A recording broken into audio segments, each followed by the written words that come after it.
like I said, go to chapter 14, talks about lightning. The reason why we picked this chapter for you guys, as you know, because we have a building. Grab that one. We do have a building, Adam, that require lightning protection. The most important thing about this chapter, Karen, is nothing other than the rules and regulations for laying out your lightning protection system, as in lightning spikes, as well as a lightning cable. So um, the rest of it is, guys, science. We have lightning process. So we're going to talk about the lightning process right there. So lightning process and what does lightning mean and what's not. Identify requirement for protecting the building. We're more interested in protecting the building than in the lightning science, really. So since we're engineers and designers, we have to know a few things about protecting our electrical system and buildings from lightning. List the lightning safety rules. That's just FYI. So you can tell your wife and your significant others and your kids how to react when there is lightning storm. But really, Derek, the most important thing about this chapter, which is lightning, is to protect the building. What do we need to protect our buildings? Okay, so a few things. Lightning's natural, necessary occurrence that can be destructive and fatal to experience. So I'm not gonna, like I said, the most important thing we're gonna focus on the destructive nature of lightning, where it can hit a building and burn your electrical and mechanical equipment. So what do you need to do to protect your building from this natural phenomena? Precaution needs to be taken individually as well as to protect your system.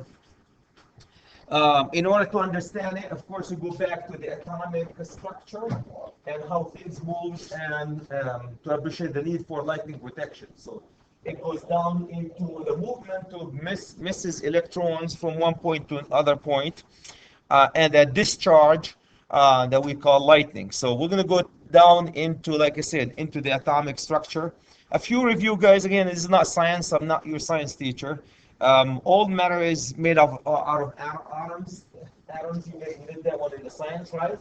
And the nucleus, right in the center of the atom, has protons and neutrons down to the science. All this one, guys, to get you into the charged particles, the charged particles that discharge. So we have an atom that makes all the matters. Nucleus made out of protons and neutrons. It's, of course, it's considered to have positive charge equal to the number of protons, the nucleus. And right there, around this nucleus, there is a cloud of misses electrons, or flying around and negatively charged. Negatively charged equal to the number of protons if it's balanced and what's not. So that's, you guys studied this one when in the science. We have all the materials are made of atoms. Atoms are made out of nucleus and the cloud of electrons that's surrounding that nucleus. Inside the nucleus, there's protons and neutrons, and positively charged and negatively charged electrons around it. So that's go all the way down to the structure. Electron is when the movement of the current, guys, is there's two forms atom of electricity. There's static electricity and there's dynamic electricity. Or static electricity is when they call them charges. When you remove an electron from an atom, it becomes positively charged. If it gains an electron, it becomes negatively charged. So discharging electrons from one point to another, that's static electricity. Now, when you have a flow of electrons going through a conductor, you're talking about the current, the 4,000 amp current that we're dealing with. So it starts with electrons movement. That's your science of static or or dynamic electricity. If you dislodge or add an electron to an atom, you will change that atom. For example, it becomes positively charged if you remove an electron from it. If you remove one electron from it, it becomes positively charged. Negatively charged ions when you throw an electron in it. And I'm not going to go, guys, into the process of electronics and what's not, but for the most part, you add an electron to an atom, it becomes negatively charged. You remove one, it becomes positively charged. Who cares? When you have negatively and positively charged clouds, they will discharge among each other, and that's what we call it lightning. Derek, does it make sense? The whole positively charged, negatively charged atoms or clouds. So that's someone, like I said, this is not your science teacher here. So ionization. Ionization is the science atom of removing electron from an atom so it becomes positively charged. It will store electrical power and transfer that power from place to place. So by making it possible, by removing or adding electron to an atom, guys, you are removing energy. And that's the fundamentals of the science of electricity, right? Removing electrons either through a charges or through a current. If it's a current, Derek, we call it AC current or DC current, 4,000 amp or 200 amp or 10 amps. If it's a charge, we call it static electricity, and that's what you get when you do a charge. Both of them has a lot of application. So lightning, though, we're talking about static electricity. So we ionize an atom by removing an electron from it, becomes positively charged. Now, when we have a couple of clouds, guys, positively charged and negatively charged, the fundamental law of charges will apply to them. Charged bodies with unlike will attract, and with the like ones will repel each other. So we have positive, positive. It's like north-north poles, right, in magnets. Like charges will repel, unlike charges will attract. So that's another attraction and repulsion forces that happens between the negatively and the positively, or positively and positively, or negatively and negatively charged clouds. This force atom, it's directly proportional to the square of the distance between them, between the charges. It's directly proportional to the square of the distance between them. Actually, the indirectly proportional. So the further the distance between these charges, the smaller the force will be. The further the distance between these charges, the smaller the force will affect both of them. So Adam, if you put two charges side by side here, you're going to have a big force either attract them to each other or repel them from each other. Karen, you can't believe it. When I was in college, we spent the whole semester, guys, studying these force between charges. The F force between the whole charges, positively charges or negatively charges. If they're positive, the force will repel them against from each other. If they're negatively positively charged, it will attract them to each other. For you guys, don't have to worry too much about this. Okay, Mr. Column, quantity of charges that will replace 1 meter from like charges repels it with a force of this. So they charge that column, guys, as a quantity of charge, basically positive or negative, that when placed 1 meter from a like charge repels it with a force of 9 times 10 to the power 9 Newton.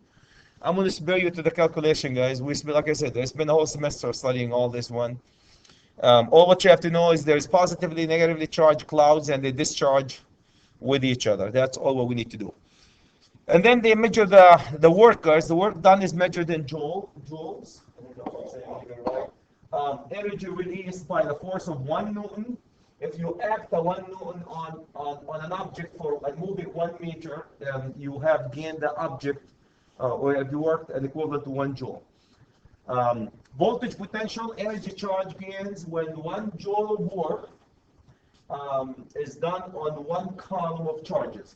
So anyway, all these rules, guys, make a lot of sense, Derek, to people who are studying electrical engineering and what's not. There are a lot of rules and regulations to do that. For you, gentlemen, you're going to do, it's FYI for us. So that's a few definitions.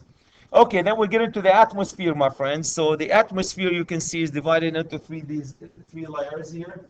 Positively charged, and here's where look at that, 7 miles all the way to 40 miles and higher than all these different types of atmosphere.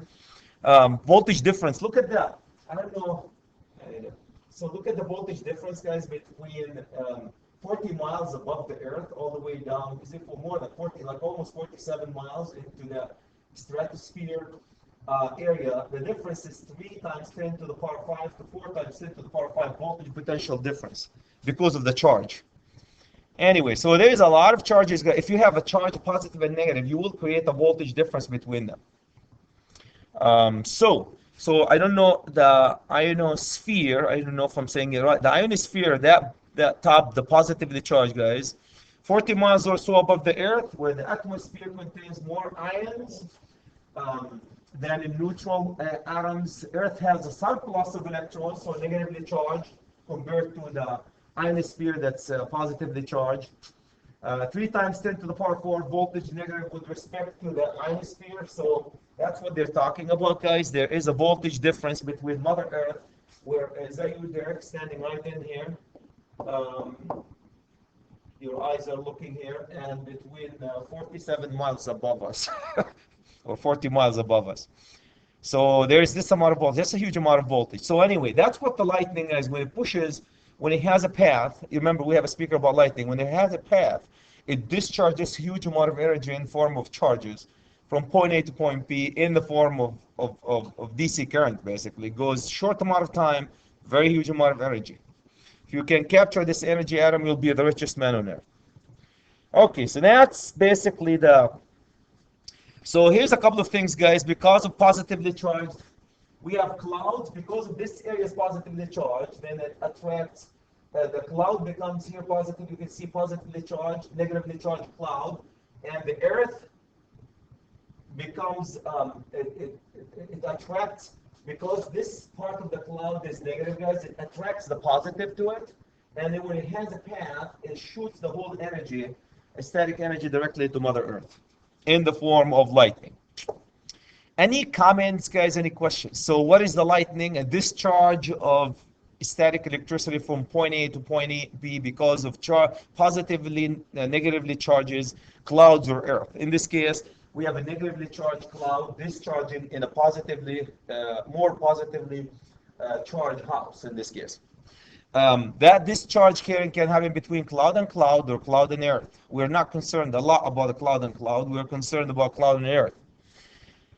And because of this discharge, my friends, we are going to lay out the protection for the building. Any comments, any questions, Derek? That's as far as I'm going to talk about the science of lightning. So the most important thing, guys, for us is you have a discharge of energy in the form of electrons or charges from point A to point B. Point A could be negatively charged, point B positively charged, or vice versa. These 2 points can be Earth to cloud, or cloud to Earth, or Earth to Earth, and all this science. So look at that voltage difference, guys. We have on Mother Earth, we have 260 volt difference because of these charges. Okay. They have thunder clouds, or that they call the most charges of lower portion of the clouds are negatively charged. We talked about, guys, with respect to the upper portion of the cloud and to the Earth. So we have at the bottom is negatively charged. Lightning stroke between clouds and clouds, between clouds, or within a cloud, inside a cloud, or between cloud and Mother Earth. And depending on how high the potential becomes and the impedance between the points, how high the voltage between them, and what's the impedance, the path between the two. Okay, so we're talking about, guys, discharging cloud to cloud or cloud to Earth based on the potential between them. Couple of lightning. All right, so a couple of, guys, statistical analysis, national health statistic. Here you go. Each year, Karen, be careful, 150 people die or injured. What is it? Kills 150, injured 250 in the U.S. Here's the amount of money that we lose. Not lightning. You guys, we have a speaker, guys, talk about lightning and why we should pay attention to lightning. It's destructive to the equipment. You're not going to walk with a lightning strike or fall above your head, guys. We're protecting building here. Okay, the goal. Here's what the most important thing. So, goal in lightning protection. This is my goal. Provide a low impedance path from the high point contact to the Earth. So if you have a negatively charged cloud and wants to discharge, Adam, instead of discharging right into this substation, we provide a lightning strikes, very sharp pointed metallic object, and that discharge happen peacefully, hopefully peacefully and gracefully, directly to the Mother Earth. Who cares? Your building most likely will stay intact. Does that make sense? So provide a low impedance path to the ground. So instead of discharging randomly and destroying your system or your building, it will go directly through that sharply pointed metallic object, covered aluminum, that take it directly via a copper, a lightning, copper or aluminum wire. You guys saw that one when our speaker was here.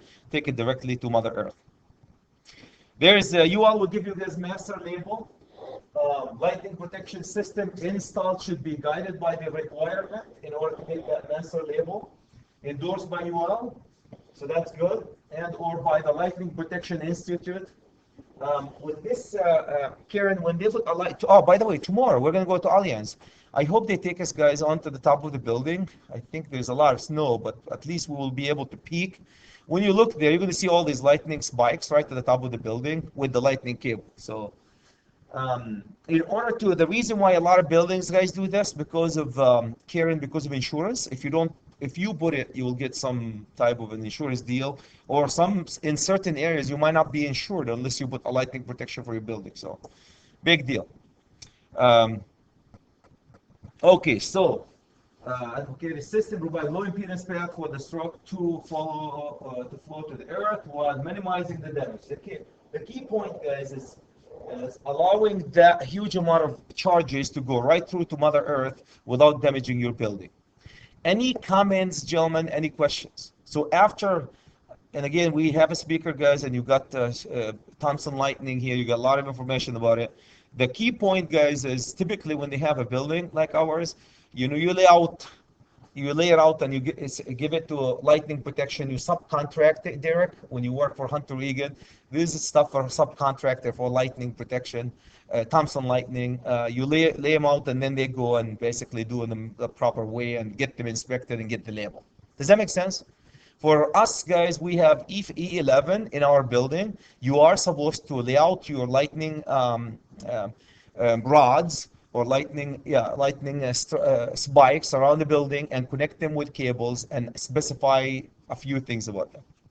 And that's what we're going to be doing. Okay. Here's probably where we start, Karen and Adam. We start with protecting the building. When you protect the building, you need something called lightning terminals. They call them lightning terminals. You guys saw these one. We passed these. These are the lightning aluminum or copper terminals that you put around the perimeter of the building. You connect these guys with a lightning conductor, and you connect them to a grounding system. So you're providing a low impedance to this charge that's coming from the cloud, very low impedance, in order to go right through that low impedance path to Mother Earth, not randomly go wherever it wants and destroy your building. So this one, Adam, will be probably most likely on the test. What are the main components of lightning protection? Well, air terminals, lightning conductor, and the grounding system. Cool? Everybody's good with that? So that's what you do. How do you provide the air terminals? So we talk about the air terminals. The highest element of lightning protection system, that's where the top of the building. You have to put it there. Solid or tubular rod made out of copper or bronze or aluminum. You guys have saw the copper aluminum. Sharp pointed, you guys have seen that one. They have, some of them have, of course, safety tips available. Attracts lightning, does not prevent it. So it does not prevent lightning, it will discharge the lightning. It's supposed to, if the lightning is to strike direct, you are providing it a safe path. Does that make sense? It wouldn't prevent it from happening, but it will channel that huge amount of energy, guys, destructive energy, peacefully discharge to Mother Earth. That's what the air terminal is supposed to do. A couple of things. This is what you guys are going to be laying out today or this week with your friend Chad. The air terminals. A couple of other things, guys. Extend above the object to be protected, not less than. They have to be the highest, not less than 10 inches, all the way to 36 inches when you protect them. So you guys are going to specify that one. On the top, be placed on the perimeter. On the perimeter, Karen, you have to put them every 20 feet on the perimeter, 2 feet from the edges of every corner. That's when you place them, guys. 2 feet from every corner, and you did that, and 20 feet on the perimeter. And the height has to be at least 12 inches. So we use 10 inches. You use 12 inches typically. Is that 2 feet? So one side, like 2 feet to the right. Here's the corner. You go no more than 2 feet. You can't be wherever you want to. It's on each side of the corner. Yes, every corner. Not just each side of the corner, every corner. Yeah, every corner, but on each side of the corner. Absolutely. So you're going to have 2 feet from here, not closer than 2 feet, not further than 2 feet, and then from this edge, 2 feet, and in between, not more than 20 feet in between them. Does that make sense? That's what you guys going to be placing. We do have a Revit family that you grab and very easy drop. Make sure it's the right height, Derek, when you drop it, and with detail lines. Adam, you did that one. You're going to use detail lines and draw detail lines around the perimeter to represent the lightning cable. That's how we're going to do it for our project. Does that make sense, gentlemen? And you've seen the ones with they're sharp, so in order not to be speared with any one of them, they have a safety tip, some of them, especially the ones in the middle. Okay, now, Karen, if you put, so here's rule number 1, here's rule number 2, here's rule number 3. Rule number 4 is basically 50 feet. You have to put them 50 feet on center in the middle of a building. 50 feet on center in the middle of a building. If the building is more than 50 by 50, right? So then you have to put 50 feet on center. Any comments, guys? Any questions? On our building, guys, all the mechanical equipment, Adam, I don't know, you did that. I'm sure you did it. All these exhaust fans that we did, right at the top of the exhaust fans, we have 5 of them. You're going to have a lightning terminal. And also the air handling unit, we're going to have 2 lightning terminals, 1 on each end of these systems. That's it. That's your lightning protection. Derek, I don't know if you started this one yet. So I'm going to start with you today, guys. That's after that lecture will help you. I did set up the lightning view for you, right? Did I? I can't remember. I don't know if it's set up. I know that we're having problems doing it. Okay. Yeah, I know I did set it up for Adam, and we did that one, and Matt maybe, not you. Okay. Any comments, guys, about the air terminals? That's what you're going to be laying out. So you're going to specify these guys as a 12 inches air terminals and lay them out based on the criteria provided. Anything metallic on the roof has to be bonded to it, like our speaker said. Then you take the air terminals, guys, extend above the object here, go at least 10 inches. We should have waited 36. Placed on the ridges, garmos and hip grooves and whatnot, the highest point. Placed on the perimeters, 20 feet and 2 feet from the edges. 20 feet on center, 2 feet from the edges. These are the only thing you need to know, guys, or one of the main things that you need to know to lay out your system.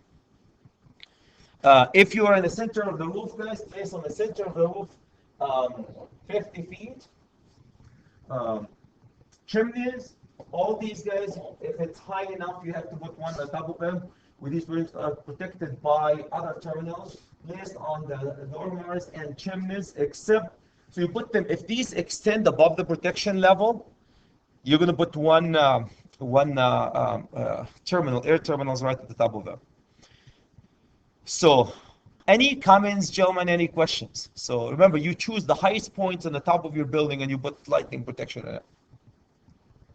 Here's what we're talking about, guys. The one with the tip for safety. Safety tip right here, the sharp objects. This is on the perimeter. This is typically in the middle of the building.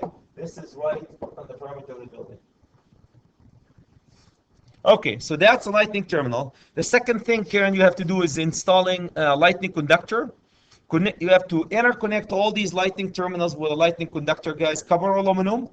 The size of this cable can be 58, if it's 59 kcm, or what's the other size that they're using, or 98.5 kcm minimum. These are the minimum directly from the book, guys. What I want you, I don't know if Adam, if you wrote these, I want you to specify these on your design. Say minimum of these 2 values, right? If you haven't done that, even though this is text on Revit, you go right next to it and you say minimum of this or this. Copper or aluminum. This is your aluminum. This is your copper. These are the minimum sizes you have to use. Again, maximum is the sky. You can go as high as you want it. So, copper aluminum, maintain horizontal downwards, provide at least 2 paths. You have to provide at least 2 paths, guys. So when you connect them, every object, when you put your object right here, every object have to have at least 2 paths. Here's my system. Oops, I have to put right close to the edges. So and when you tie it together with the cable, you can see there are 2 paths for each one of them. And then typically you can go to Mother Earth from each ground to Mother Earth and back to Mother Earth. So each one of them had two paths, right? So if there's lightning right here, it will go this way or this way. Each one of them have to have two paths. The exception of this one, guys, is the exhaust fan. The exhaust fan typically have just one wire bringing it and to the system, and it goes wherever. If I have an exhaust fan, Karen, right here, you put one on it here, and you tie it to the system with a wire. Okay. Provide ground path every 100 feet. So 100 feet from here to here, or less. Every 100 feet, I have to drop all the way down, Derek, with a wire. Now, if your building is steel building, you can use the steel column as your down, the drop down to Mother Earth. Only if it's steel building. So that, can you guys see the distance here to drop down is every 100 feet. So for our building, Karen, we end up on every corner of the building, guys, making a drop down to Mother Earth. Okay, so these are the rules, guys. The rules, is you, of course, you shall not be bent to a radius of less than 8 inches. You don't want to make it too sharp. Not be bent to an angle of more than 90. So you don't want it to be, you don't want it to be too sharp and too sharp edges, because, like our speaker said, the lightning will jump over sharp edges. Any comments, guys, about the cables? So what I'm expecting you guys to do on the project is to lay out your detailed line like this, and with all the terminals, connect them with a detailed line. You know what the detailed line and specify. I want you guys to specify that cable, as well as the ground rods. That we'll talk about the ground rods in a second. And this will be like, say, 12 inches CU, or 10 or more, 10 inches or more. The last part of the lightning system, Karen, is the grounding connection. Typically made with rods driven in the ground into the earth, at least 2 feet from the protected object, so that the rod tip is 1 foot under the grade. So you go to your building, Derek, and right next to the building, within 2 feet of the building, you drive a ground rod. Or there's also concrete in case electrodes, the foundation can be used. I want to remind you guys, there will be a grounding electrode system in the building anyway. When we went to Allianz, did you guys see that 500 kcm grounding ring that going around the building and coming and bonding everything together? That will provide a grounding and bonding for your electrical system, for your low voltage system, as well as for lightning system. Okay, so this will be part of your grounding electrode system in the whole building. If you have metal pipes, have to be bonded to the metal pipes, part of, or wool casing, everything metallic have to be bonded, interconnected with the grounding electrodes for the telephone and electrical utilities. So that's your grounding electrode system, guys, will be interconnected. This week, Adam, we will be talking about grounding and bonding. We're going to be driving ground rods, guys, and tying to grounding electrodes. So that will be basically, you tie it to your grounding electrode system. If you drive your own ground rods because they are not where you want them to be, then these have to be tied to the grounding electrode system. Any comments, guys, about the ground rods? The ground rods, I don't know if we have a description of the ground rods. The ground rods, the other description that you need to do, they're going to be minimum of 10 feet. That's what I would like you guys, 10 feet by and a half, a minimum of half an inch, 10 feet. Minimum of 10 feet long by half an inch diameter. 3/4 will be great. And buried, when you bury them, guys, you can bury them 1 foot below Mother Earth and at 2 feet away from the building, no more than 2 feet away from the building. Any comments, any questions? So what we're going to be doing, Derek, we're going to go to the perimeter of the building. We're going to drive ground rods, show in every corner of the building, within 2 feet of the building. These rods are going to be minimum of 10 feet by half an inch copper rods, and we're going to tie our lightning cable to them, and we're going to bond these into the grounding electrode system in our building. Am I making sense, Adam? Yes? No? So that's basically it. So 3 things, guys: the terminals, the wire, the lightning cable, and the grounding rods that we're going to do. That's what you guys are going to be showing on the top of the building and in E11 for our project. The rest, guys, is safety tips, what to do if you have lightning, combined by a bunch of smart people here. struck by lightning carry no electrical charge, can be handled safely. So lightning is not like electrical, guys. When somebody is electrocuted, you're not supposed to grab on any person when he's connected to the circuit. Lightning hits, it's discharge. It's not um, um, continuous current going through the people. So you grab the people if they're hit by lightning. To be killed by lightning, you can do CPR, guys. A lot of people. So a person thought to be killed by lightning can be revived or through CPR, prompt CPR. This is just a couple of safety rules. In page Karen 241, safety rules. This is just discuss with your significant others and your kids. As in stay indoors when there's lightning and what's not. That's really common sense where we all don't work on fences, telephone lines if there's a lightning protection. When you become a project manager, Derek, for a safety person, that. I mean, if you have lightning storm and you have a bunch of electricians on the top of the building, we all know that. Get down, guys, so you don't get struck by, and then our insurance goes high and we kill you. Right? So a couple of rules, guys, relate to us as project managers. You're designers. You rarely, if any, you'll be climbing poles. um, if you're golfing or you're fishing or not, it's not. You guys, we hear this one all the time, especially in Minnesota. We have a good amount of lighting in the summer. And they tell you if you're in a lake, you're supposed to move away because you're a height object there. Don't do golfing. If you're doing golfing, move away. Don't sit under a tree because trees get hit and what's not. So get indoor, period, done. um, if you're driving, you're supposed to stay in your automobile. Don't abandon your car. What else? So avoid high places. Seek shelter. Do not use plug-in electrical equipment. Yeah, that's a good one. If you're lightning, you're not supposed to use your phone. You guys probably know that. If there's lightning storm, if it's a wired phone, not wireless phone or not cell phone, you can use a cell phone or a wireless phone, but not a hardwired phone because the line could be hit by lightning and hurt you and burn you. So anyway, so these are a few rules, guys, and regulations that you're supposed to adhere to. Okay, summarize. We talked, guys, about the theory of atomic structure and that positively charged clouds, negatively charged clouds discharge energy and positively charge the Earth and create what we call it lightning.